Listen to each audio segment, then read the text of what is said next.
श्री सरस्वती मैया की जय, श्री कृष्णचंद्र भगवान की जय। देखिए, आज हम चर्चा करेंगे खूंटी विवाह में खूंटी रोपण, विवाह में खूंटी रोपना या स्तंभ स्थापना, तोरण क्या, क्यों, कैसे, किस प्रकार का हो। आज आपको प्रैक्टिकली बताऊंगा मैं कि ये चीज़ ये है। एक चर्चा हुई थी, उसमें पढ़ी लिखी महिला ने पूछा कि ये क्या चीज़ है। माता बहन थी, तो उन्होंने कहा ये क्या चीज़ है। उनका ये हिंदुओं के काम में आते हैं। तो हिंदू तो हम भी हैं। तो मैंने कहा फिर आप शायद इसकी जानकारी नहीं रखते होंगे, क्योंकि हिंदुओं में तो विवाह होता है तो प्रथमतया इन चीज़ों की ज़रूरत लगती है। पर कई माता बहनों को या कई पुरुषों को भी ये पता नहीं है कि विवाह में स्तंभ स्थापना क्या होता है। हम हमारी चीज़ों को भूलते जा रहे हैं, पर हमें केक का जरूर याद रह जाता है। बर्थडे है तो केक का फोटो लगेगा ही लगेगा। सबसे बड़ी शर्म की बात तो तब होती है जब यज्ञोपवीतधारी विप्र देवता या ज्योतिषाचार्य लिखने वाले या ज्योतिषी लिखने वाले या अपने नाम के सामने पंडित लगाने वाले, वे जब फेसबुक पर या कहीं भी बधाई देते हैं या जन्मदिन की बधाई अखबार में भी छपाते हैं तो सामने केक का फोटो और मोमबत्ती जली हुई निशान लगाते हैं। Happy birthday. हैप्पी अर्थात प्रसन्न, बर्थडे अर्थात जन्मदिन, प्रसन्न जन्मदिन। भाई क्रेज है। क्रेज क्या है? हैप्पी बर्थडे कहेंगे तो वो कहेगा नहीं यार, पढ़ा लिखा व्यक्ति अपने को बधाई दे रहा है जन्मदिन की।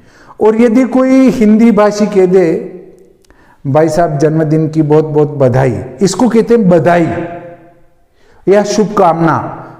वहां तो हैप्पी बर्थडे, प्रसन्न जन्मदिन। तो देखिए, पहले तो हमें ज्योतिषियों को और पंडितों को सुधरना पड़ेगा। कैसे सुधरना पड़ेगा कि आप जब भी बर्थडे या जन्मदिन की किसी को शुभकामना दे तो अपने उस पर मोनो नहीं लगाएं इसका केक का, और मोमबत्ती जली हुई और उस पर लिखा हुआ हैप्पी बर्थडे। भाई केक का हमारे सनातन धर्म में कहाँ लिखा है?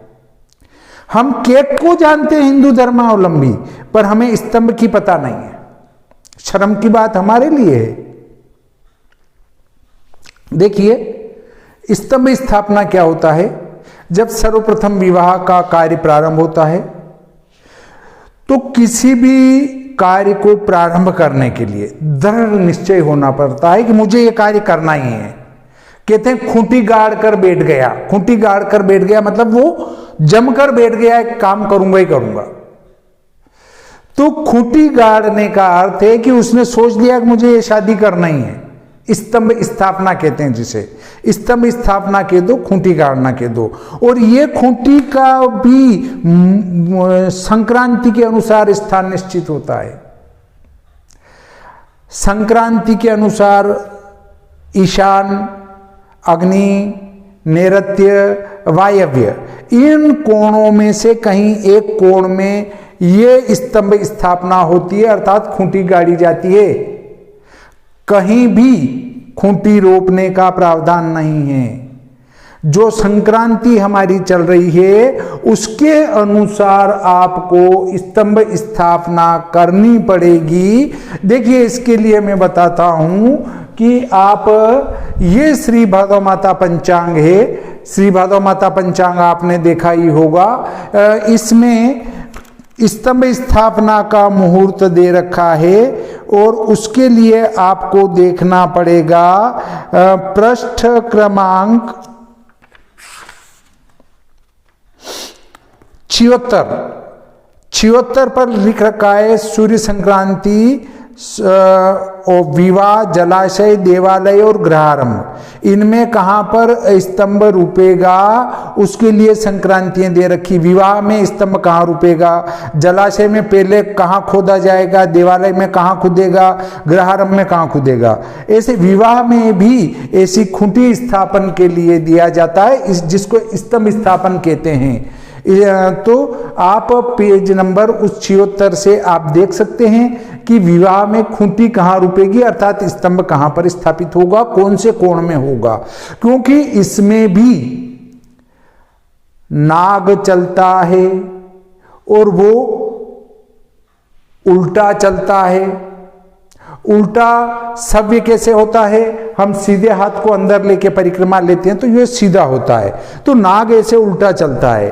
अब जैसे मान लो आपको यहां बताता हूं मैं बना के कि 4 कोने हैं हमारे पास, ज्योतिष में पूर्व ऊपर होता है। तो देखिए ये पूर्व है, ये पश्चिम है, ये उत्तर है और ये दक्षिण है। अब देखिए ये हमारा ईशान, ये हमारा अग्नि, ये हमारा नैऋत्य और ये वायव्य कोण है। अब हम मान लो संक्रांति के अनुसार स्तंभ स्थापन यहां आया ईशान कोण में, ईशान कोण में आया तो इसका अर्थ है कि ये नाग की पूंछ यहां पर है, यहां पूंछ है, यहां उसका मध्यम है और यहां इसका मुंह है।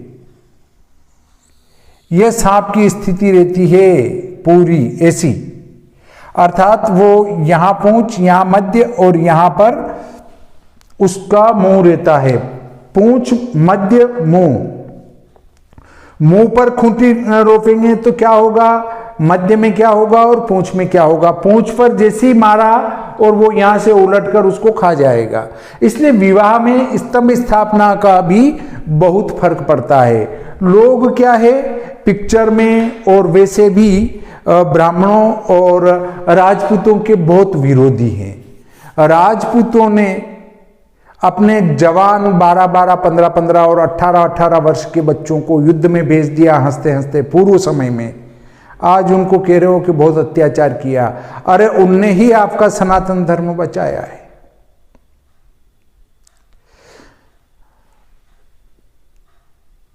हर ज्यादातर समाज की, सबकी नहीं कह रहा हूं, बहुत समाज की अंतरधर्म, अंतर जाति तो बहुत बड़ी कोई सामान्य बात है, अंतरधर्म में विवाह कर रही है, परंतु राजपूतों की लड़कियां आज भी अपने धर्म का पालन कर रही है। 99%, एकाध अपवाद हो सकता है। अब देखिए इसके बाद ब्राह्मणों ने कब राज्य किया। पहले राजपूतों का राज्य रहा, उसके बाद अकबर बीरबल बादशाह मुगलों का शासन रहा, उसके बाद फिर अंग्रेजों का शासन रहा, उसके बाद फिर आपका ये प्रजातंत्र हो गया। अब ब्राह्मणों को बार बार दोषी ठहराते हैं, परंतु जो ब्राह्मणों ने व्यवस्था दी है उससे बढ़िया व्यवस्था विश्व में कहीं नहीं है।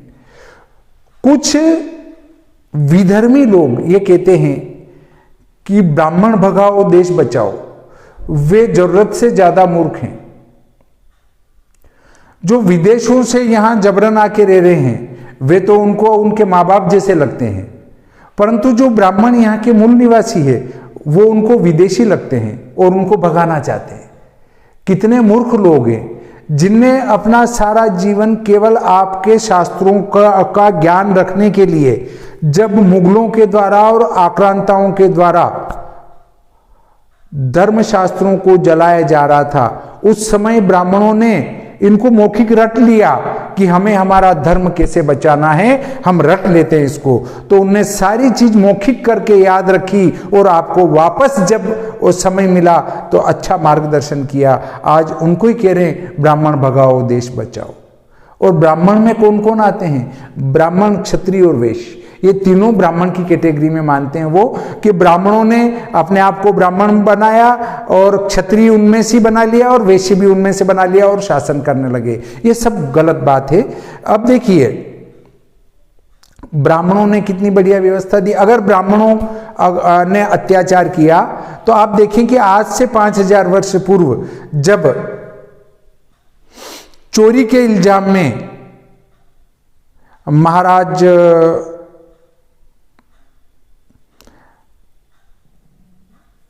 अपने महाराज युधिष्ठिर ने कहा था कि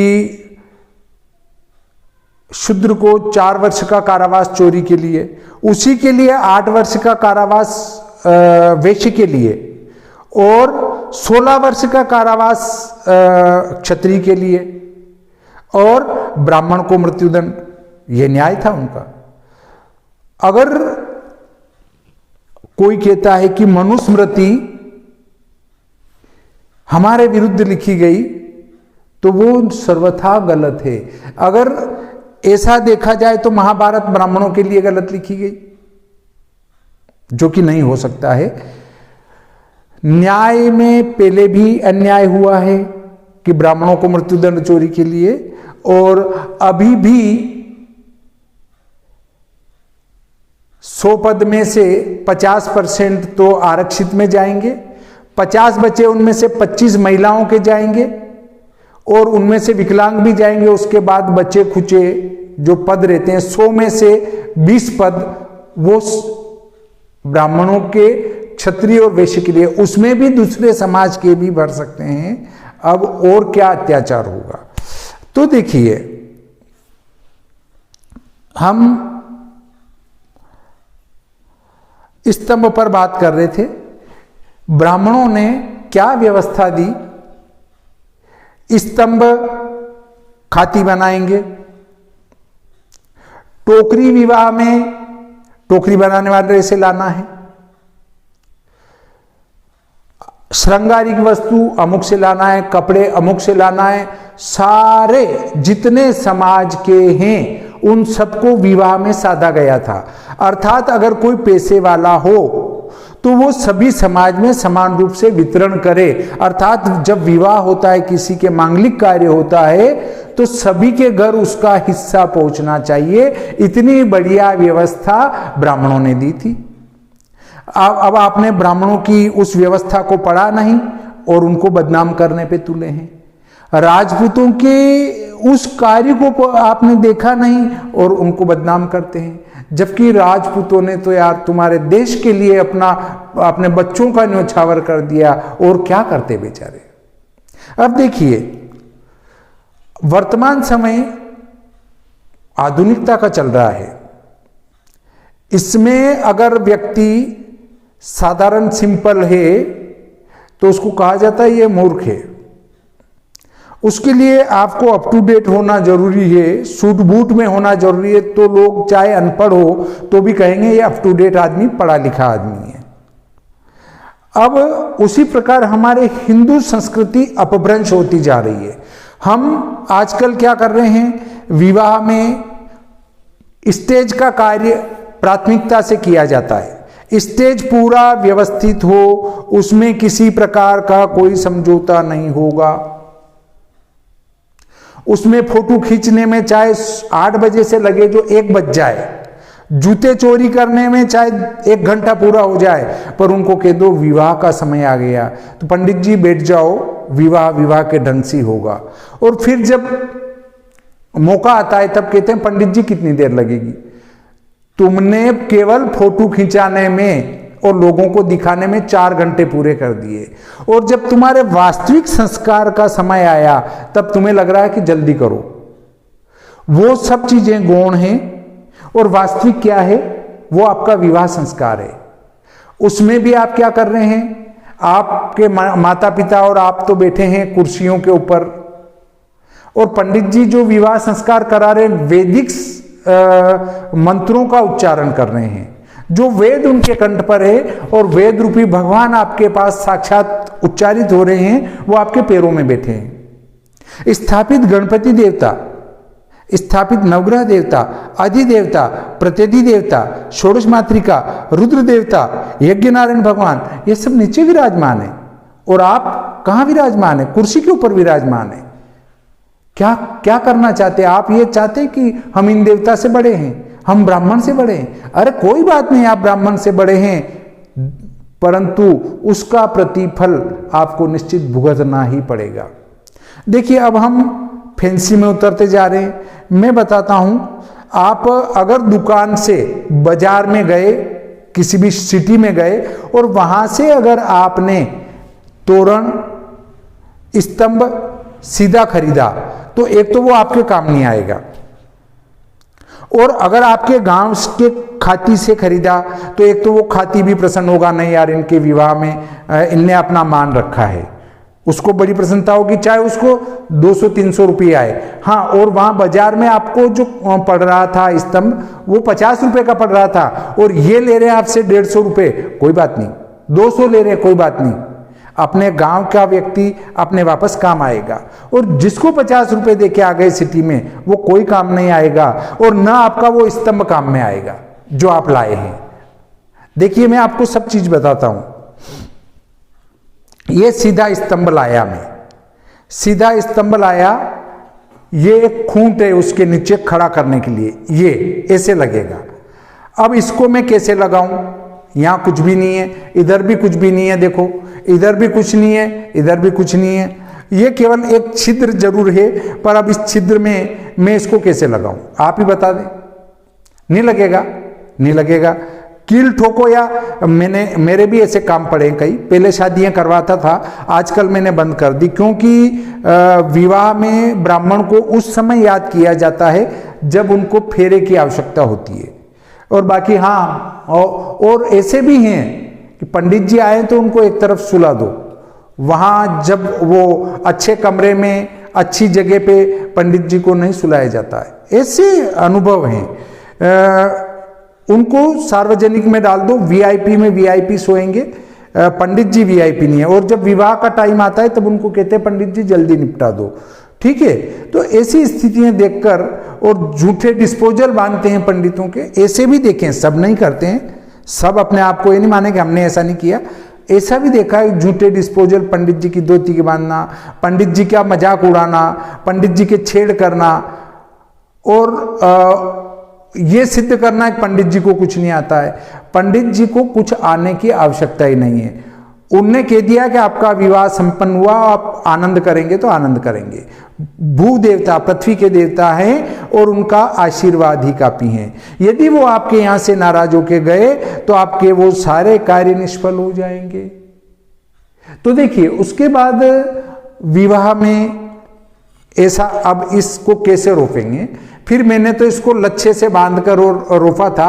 अब आपका आता है नंबर इनका, ये चिड़िया बिठानी होती है। अब इन चिड़िया को कहाँ बिठाओ? छेद छोटे छोटे से हैं, और ना इधर से आता है, और ना इसको उल्टा करें तो ना इधर से आता है, कुछ भी नहीं आता। ये देखो, कोई काम का नहीं। तब क्या करेंगे पंडित जी? अब क्या करें? कुछ नहीं, एक मटका इसके ऊपर बांधते, कलश बांधते हैं, तो उसको इसके, ये चिड़िया इसके मटके के बांध दो और इसको कैसे भी टिका दो, बस। ये हमारा केवल एक नाम मात्र का प्रोग्राम रह चुका है। जबकि देखो, मैं आपको एक ओरिजिनल स्तंभ बताता हूं जो आप कहेंगे कि वास्तव में स्तंभ है। ये देखिए, ये मैंने बनवाया है, चिड़िया भी व्यवस्थित लगी है, स्तंभ भी व्यवस्थित है, पूरा दिख रहा होगा आपको, ये बिल्कुल फिट है। ये देखिए, ये स्तंभ जो है आपके बहुत काम का है। अगर विवाह हो रहा है तो सबसे पहले खूंटी गाड़ना, स्तंभ स्थापना, ये स्तंभ है। अब आप ये वीडियो देखने के बाद इस प्रकार का खिलौना न लाएं। ये लाएं, देखिए कितना ठोस है, रुपये भले ले लें पर चीज ठोस है और वो अवश्य काम आएगी। ये देख सकते हैं आप। इसी प्रकार से आता है हमारा एक प्रोग्राम तोरण का।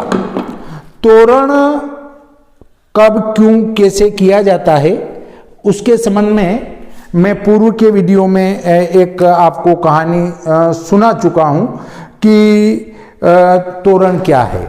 तोरण, एक तो दो कहानियां प्रचलित है, वो दंत कथा मात्र है कि शिवजी विवाह के लिए आते हैं और सारे पक्षी उड़ उड़ कर आ जाते हैं। तो उनके बीच समझौता होता है कि हमारे मुखिया को मारकर आप जा सकते हैं। तो मुखिया मोर को मारकर उसके बाएं पैर के नीचे होकर विवाह करने गए थे।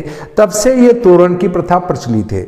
दूसरा मत ये कहता है कि एक तोरण नाम का राक्षस था और वो जब भी कोई दूल्हा विवाह के लिए आता था तो वो उसके अंदर प्रवेश, वो मकान के छत पर बैठा रहता और जैसे आया वो उसके अंदर प्रवेश करके और उस लड़की से फेरे ले लेता था। पर एक कोई दिव्य दृष्टा लड़का था जो विवाह के लिए आया तो उसको पता चला कि ये जो तोता है ये तोता नहीं राक्षस है, तो उसने फट से कटार निकाली और उसका गर्दन काट डाली थी। तब से ये तोरण प्रथा प्रचलित है। ये दो प्रकार की कहानियां हैं। तो तोरण किस प्रकार का हो, देखिए एक तोरण आता है जो आपका ये आता है, इसमें इस प्रकार की ये चिड़ियाँ आती है प्लास्टिक की, इनको लगाया जाता है। ये देखिए मैं लगा देता हूँ आपके सामने, दिख रहा होगा आपको। ये चिड़िया इनमें लगा देने के बाद मोर हैं, ये मोर कह सकते हैं। मेरे इसमें एक कम आई है, कोई बात नहीं, छिद्र थोड़ा ऐसा ही है, एक इधर ज़्यादा हो रहा है, एक इधर लगा देता हूँ मैं। देखिए ये इस प्रकार से चिड़िया आती है। अब इस शो देखिए आजकल का शादी क्या है, दिखावा मात्र है, तो ये दिखावे के लिए बहुत ही बढ़िया है। अब दिखावे के लिए बहुत बढ़िया है तो हम जब इसके ऊपर वो चलाते हैं तलवार, भाई तोरण मारना, तलवार लगाई जाती है, तब हम यहाँ गणेश जी बैठे हैं। देखिए गणेश जी के ऊपर आप तलवार चला रहे हैं, आपका काम कब शुभ होगा। हम गणेश जी को सबसे पहले बुला के लाए और हमने घर में बिठाए, घर में बिठा के उनसे प्रार्थना की कि प्रभु हमारे घर में आनंद मंगल करना, आप हमारे यहाँ मेहमान हैं। आपने उनको निमंत्रण दिया, निमंत्रण देके आपके घर में बुलाया और वो कहा विराजिए, आप हमारे कार्य को निर्विघ्न संपन्न करना, और आप उनके सिर पर तो तलवार चला रहे हो, तो वो आपका कार्य निर्विघ्न कैसे संपन्न करेंगे। और जिस तोरण को मारकर इनके सिर के ऊपर आप तलवार चलाने के बाद में आप उस जोड़े का जीवन सुखी होगा, ये कल्पना कर सकते हैं? नहीं कर सकते हैं। इसलिए इस प्रकार का तोरण बिल्कुल भी न लावें।